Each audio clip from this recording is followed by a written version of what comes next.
કચ્છનું રણોત્સવ પ્રવાસીઓ માટે હોટ ફેવરિટ ડેસ્ટિનેશન બન્યું છે। દર વર્ષે લાખો સહેલાણીઓ સફેદ રણની મુલાકાતે આવી રહ્યા છે। આ વર્ષે રણોત્સવના પ્રારંભથી અત્યાર સુધીમાં 2.25 લાખ પ્રવાસીઓએ મુલાકાત લીધી છે, જેના કારણે તંત્રને કરોડોની આવક થઈ છે। દર વર્ષે કચ્છના ધોરડો ખાતે રણોત્સવનું આયોજન કરાય છે।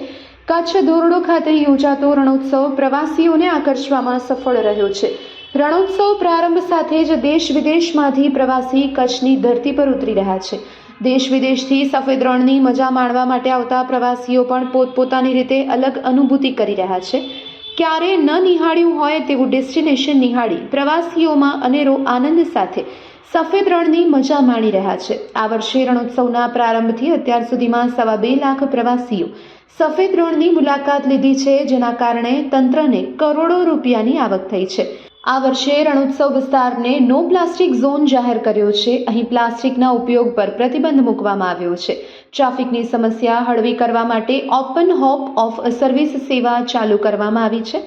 રણોત્સવના રંગ પ્રવાસીઓને આકર્ષી રહ્યા છે। લાખો પ્રવાસીઓ સફેદ રણ અને ટેન્ટ સિટીની મુલાકાત કરી અલગ જ અનુભૂતિ કરી રહ્યા છે। આ વર્ષે ગુજરાતના મુખ્યમંત્રી ભૂપેન્દ્રભાઈ પટેલ અને મધ્યપ્રદેશના મુખ્યમંત્રી મોહન યાદવે રણોત્સવની મુલાકાત લીધી હતી। 26મી જાન્યુઆરીના દિવસે ધોરડોના સફેદ રણમાં વિશ્વનો સૌથી મોટો તિરંગો લહેરાવ્યો હતો, જે પ્રવાસીઓ માટે આકર્ષણનું કેન્દ્ર બન્યો હતો।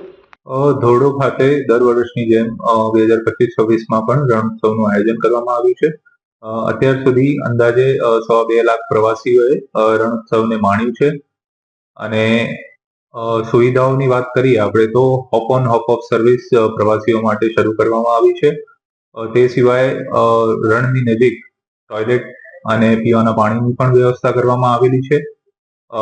મુખ્યત્વે રણોત્સવનું આકર્ષણ એક તો આપણું સફેદ રણ છે, તે સિવાય જે લોકલ હસ્તકલાના કારીગરો છે તેમની જે વિવિધ કલાઓ છે તેનું પણ ત્યાં ક્રાફ્ટ સ્ટોલ દ્વારા નિદર્શન કરવામાં આવી રહ્યું છે।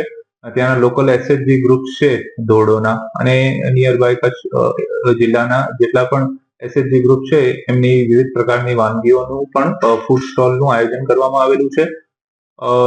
આ સિવાય માનનીય મુખ્યમંત્રી સાહેબ દ્વારા રણોત્સવનું ઉદ્ઘાટન કરવામાં આવ્યું હતું। તે સિવાય દેશભરમાંથી ઘણા બધા પ્રવાસીઓએ મુલાકાત લીધી છે અને વિવિધ રાજ્યોના મંત્રીશ્રીઓ, અધિકારીશ્રીઓ અને સીએમ સાહેબોએ પણ આ રણોત્સવની મુલાકાત અત્યાર સુધીમાં લીધી છે।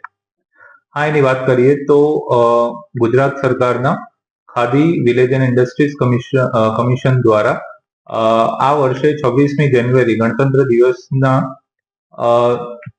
દેશનું સૌથી મોટું રાષ્ટ્રધ્વજ, જેની લંબાઈ અને પહોળાઈ આશરે 225 બાય 150 ફીટ હતી અને એનું વજન આશરે 1475 કિલો હતું, તેનું પણ ત્યાં પ્રદર્શન કરવામાં આવ્યું હતું।